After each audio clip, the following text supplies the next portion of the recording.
My guest today is the singer, songwriter, and all around nice person, Emma Langford from Limerick City, just over the road from us here in Western Limerick 102 FM. Hello, Emma. Emma. Hello, how are you I doing? got tongue twister. I should just say, for long-term listeners of the show will know that Emma was meant to be on a few weeks back, and then to my own gross incompetence, I messed it up. But I'm kind of Look, glad. Michael, I'm kind of glad I the got it. fact that I kind of referenced the whole Russian thing, you don't have to pretend you lost the interview, alright? Yes, okay, oh yeah, so it was diplomatic reasons I couldn't release it. Putin actually did call me personally and said, if you release this, I will shoot you. I was like, okay, I won't.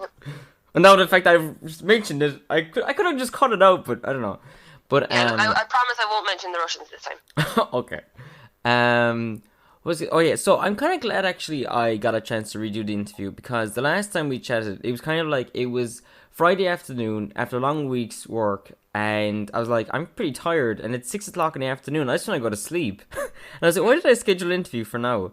But now I'm all my capacities. I'm fine now again.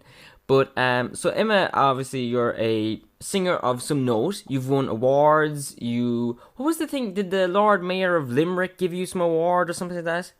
I was given the Limerick Person of the Month award for January, I believe it was. That's That pretty was kind of nice. awesome. Yeah, it's awesome. Yeah. You do charity work. Well, charity work. I mean, you've helped out with charity events like the event I Heart Cranberries, which is happening on the 12th of On the July. 5th of July. The which of July? The 5th. Am I right or wrong in thinking that may be sold out already? It is Yeah, completely sold out. It actually sold out within 4 hours of going on sale. that's mad. Well, not really Very. mad to be honest, because it does sound like an amazing event. We are advertising actually in the community news right now as well, but that's more to let people know that if they want to donate prizes, they can for raffles and things like that. Yeah, absolutely. We're delighted to be able to kind of support local businesses. So if anyone has a prize that they'd like to sponsor and in a way promote their business to, I mean, the people coming to the concert are coming from all over the world. You know, they're coming from Hong Kong, from Mexico, from Spain, from France, from all over the place. So you'll be getting a nice chance to promote your name and your business to literally all over the world, which is very cool. Yeah. And of course, I mean, it's Cranberries, of obviously. But I mean, they had a global, massive success. I mean, I think we kind of, with me anyway. I'm gonna say, I'll move on to yourself in a minute now. But the Cranberries, I always knew they were amazing, but I always thought they were really great. But I never really realized how big they were. You know, that they were everywhere, and people all over the world were distraught when Dolores passed away. Um, Absolutely, yeah. They had a very marked impact on every walk of life, really. You know, mhm, people like adored Dolores in her own right, and then the yeah, Cranberries' music had their own following as well. So hmm yeah, there's a real yeah, cult following. it's mad. But well, not really mad to be honest. I don't know why I keep saying that, but it's because the work stands for itself, like. But your own work now, I have to say, is pretty great. We've been playing some of your tracks on the show over the last couple of weeks, Thank you. and pretty great. I love you've a new album out as well, do you? A new vinyl Uh, pressing of it. the vinyl pressing, yeah, that's out Yes. now. So that's available for sale exclusively in one shop. You can get it in Steamboat in Limerick City, and then I'm selling it at my gigs as well, of course, and it's Wow. available online from my online store as well. But yeah, Wow. That's awesome. it's I was going popped well. on. People I like actually had been meaning to pop down to Steam, but I didn't actually really even realize that was the only place I could get it. it. Yeah. Yeah. But that's kind of where I get most of my. I'm gonna stop plugging Steamboat. I'm gonna get in trouble here for a second if I say Plug that away. The it's. Steamboat lads are great. Mm. Well, you can, but I'm not allowed to. But Right, anyway, right. what was I gonna say now? Ba, ba, ba, ba. Oh, about your music and everything. We went into it last time as well, actually. But we should maybe just talk about your music and kind of what inspires your work and stuff like that. You know, where does it come Um, from? Geez, I mean, anywhere. You know, it's like Mm. asking what inspires a conversation. Yeah. It's just anything and anyone and anywhere. I might be reading a book about. I've been writing a few kind of songs based around historical characters and historical Mm. places and stuff. So, you know, a book I read might inspire it, or obviously, you know, a relationship or a friendship, or loss of family member. You know, just about anything. It's Mm. just it really comes down to what hits you the hardest and what emotion you feel is most important for you to kind of try and express through song. So depends on the day, depends on my mood. I might just Mm. want to write about how much I love coffee. I've got a song about that as well. So depends. Yeah. What was I gonna say? Oh yeah, about the album actually, because I mean, now with the vinyl pressing, of course, we get the big artwork, and that's kind of why I like vinyl a lot. Nice sound as well, but you get a nice big picture. Now, who did the artwork for the picture for the album? That was Jacob Stack. So Oh, he's a chap from Donegal. He'll have done a lot of the artwork for a lot of festivals around the country as well. He did like a festival in Sligo, and mm-hmm. he would have done Limerick's artwork for Elemental Arts Festival and all this kind of stuff. So he's building a really really great name for himself. He's also done the artwork for like Ham Sandwich for their album, and he's done artwork for the Cranberries for their T-shirt for touring. Oh. So he's a really ridiculously lovely guy, and exceptionally talented, obviously. Mm. So yeah, I asked him. I came to him because I wanted to create something that was nostalgic and kind of evocative of childhood memories and Mm. magic and mystery, and Yes. he nailed it. That is yeah, that's exactly it. It definitely does. It makes me kind of think of Where the Wild Things Are, kind of a thing, Yeah. and the idea of camping trips, just kind of really kind of cozy kind of feeling, But yeah, yeah, it's gonna go. Yeah, well, I think artwork and album artwork is such an important part of the final product when you release something.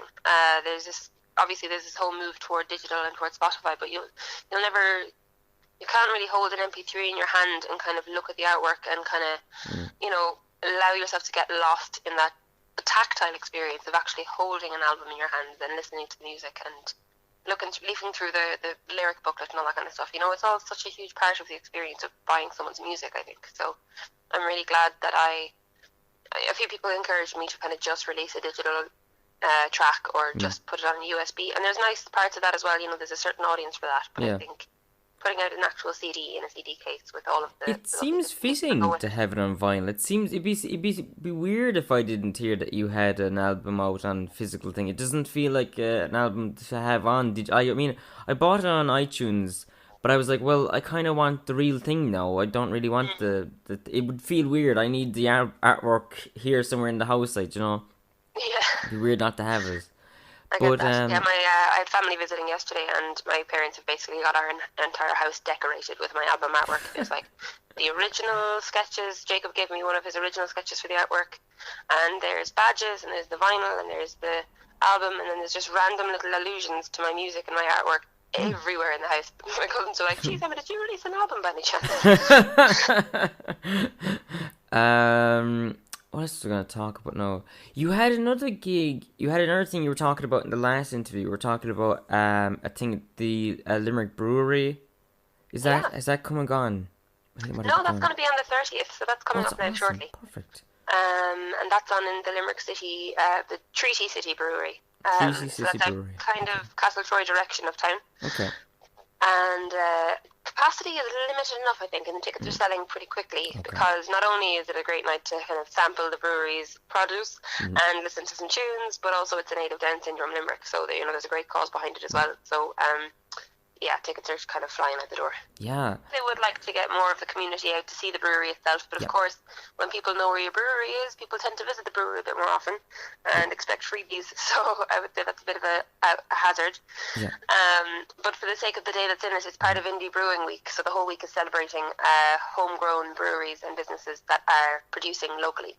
Yep. And so Treaty City are just the Limerick batch of that. Mhm. It's happening all over the country, so there'll be events and tastings and all kinds of stuff happening all over the country as part of Indie Brewing Week. So if people want to find out about what's going on where they're from, they can check out the Indie Brewing Week website as well. Don't know if I asked you this before last time. When did you start actually professionally? When did you consider yourself right? Now I have begun my career of being a musician. I think you don't really get a real sense of it until you've released something. Okay. So I did a crowdfunding campaign in 2016 for my first EP. Okay. And I suppose when the crowdfunding campaign hit its target within a week of going online and people actively putting their money where their mouth was and saying, we want to give you money to do what you're doing.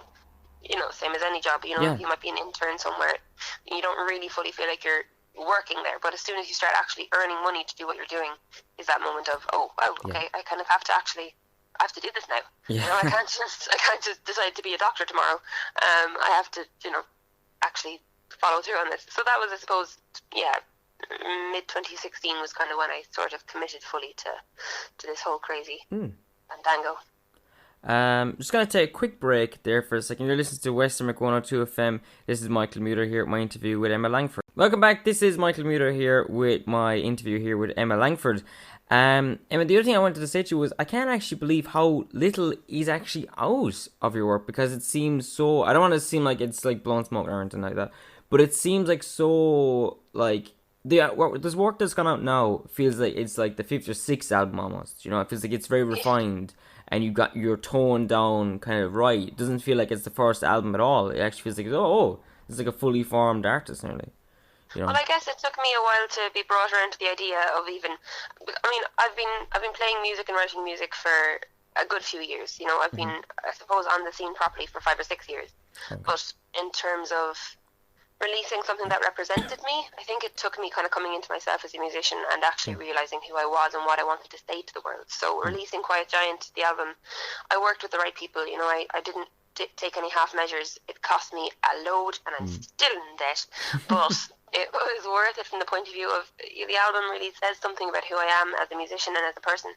And I think it's obviously it's great to release something when you're younger and when you're starting out, to give people a sense of where you're going and to show your potential. But for me, it was I really wanted to hold off until the sound was where I wanted it to be, and I was working with the right people. So the producers for the album they're world class, and the musicians I have on the album, again, world class. So the overall sound was always going to be nothing short of wonderful. So yeah, well, that comes across anyway. It's really brilliant. If you guys out there haven't got a chance to listen to it, I really recommend it. Do you want to tell us the name of the album again? The album is called Quiet Giant. Quiet Giant. That's actually, yeah, the whole thing is really kind of kind of nostalgic and stuff like that. Where's that coming from? What is this? What brought you back to nostalgia? What was the? Well, Quiet Giant itself is the title track of the album, and it is the first song I wrote that I kind of performed for people. So I wrote it when I was in my teens about a crush I had, and I guess celebrating that sort of childish innocence and that naivety and that sweetness was really important to me. And the album travels from that song to a song like 6'4", which was written much more recently and expresses a lot more of the frustration and a sense of helplessness that you often get with kind of current politics and current characters that are to the front of our minds all the time. So the album kind of shows you a few different facets of my songwriting and who I am and stuff. But I suppose a big part of the album, a large chunk of the songs, do bring you back to that kind of nostalgia and that imagery and that kind of fairy tale aspect of things, which, music is about. It's about telling a story, but it's also about escape. And I really wanted to give people that experience, that opportunity to just kind of escape into the music and allow it to take them away. Yeah, while you do get kind of a sense of fairy tales and that kind of imagery and things like that in it, it really does kind of, there is a sense of kind of just real human issues and things that really do come across. You do get really into that kind of stuff. Like, you get a sense of, there's a real person here. It's not like just, I know, I'll write a song about, a love song about, it's, I love you, baby, and who's baby, I don't even know, but it's you, listener. It's like you're talking about yourself, and it really does come across. There's a lot to be said for those kind of almost, I don't want to say generic, but those songs that you can apply to anyone. There's a lot to be said for those. But for me, my own personal approach would be putting your personal stamp on songs and not worrying too much about every single thing you say being relatable to the whole world. Like obviously there are the old classics like "Heard It Through the Grapevine" and "Be My Baby" and all those kind of songs, which have such merit to them. Their musical, prowess is outstanding. But for me, I suppose being a folk singer-songwriter, really more than anything else, a big part of that is just telling your own story. And oftentimes, the most personal, specific factoid that gets into your song, you never know who's going to relate to that because they've never heard someone else talking about that in the song. So, I suppose my approach is just to kind of just be as much myself as I can in my songwriting. Yeah, it's kind of like that kind of thing you hear from a few artists where they're saying, well, I try doing like people that go, I'm doing this career as a career, and they'll do the kind of songs that are popular, whatever like that. But then they go, well, I wrote a song then that's just about like this way I'm feeling about this certain thing, and I don't know if anyone's gonna relate to that. And then people go, oh, actually, no, I can relate to this Yeah. story you have about space aliens. This is relatable, actually, or something like that. Like you hear someone go, oh no, I'm gonna do something just for me, kind of a thing. Like even Stan Lee did with the Fantastic Four. Take it there. I don't know Yeah. why I'm talking about science fiction all of a sudden, but there you go. Hey, look, it can go anywhere. You never Yeah, know. yeah. Anyway, yeah. So that was pretty good. You're taking a break from gigging and things now. Is it next month or this month or when is your And the last plan gig? is to take a bit of a break Yeah. come October for a little while, just to sit back and write some new songs, learn some new instruments, and just figure out things a bit It's been more. going Because fairly hard acid there the last yeah, and couple of when you years. are Like, going that kind of consistently, yeah. while you might get moments to nap and eat and sleep and breathe, you're not fully in the zone of creating new material because you always have the next thing on your mind. You know, who do I have to be emailing? I woke up this morning and had to actually stop myself from like going into overdrive because I was like, oh, okay, I have to add this to the set list for this gig, and I have to practice this with this person. I need to contact them now about a rehearsal, and I have to go down to this person about what time sound check is at tonight. So even in your downtime, your brain is still whirring. So it'll be great to have an actively non-planning time just to write, create, Yeah. reflect, and figure out things going Yeah, forward. just chill out for a bit, and then like I was saying last time, it probably just like in a big massive idea might just fall into your head. I suppose, yeah, that's it. Thanks so much for talking to me again, taking the time out of your day to talk to me again. Thanks for coming back again. By the way, No problem at all. Not a bother at all. Just make sure. I'm You know, going to save it onto a doesn't hear about this. USB. It's going to be saved on the thing. I'm going to save it on Google Drive. It's going to be saved everywhere. I'm going to get it transcribed on my arm, everywhere.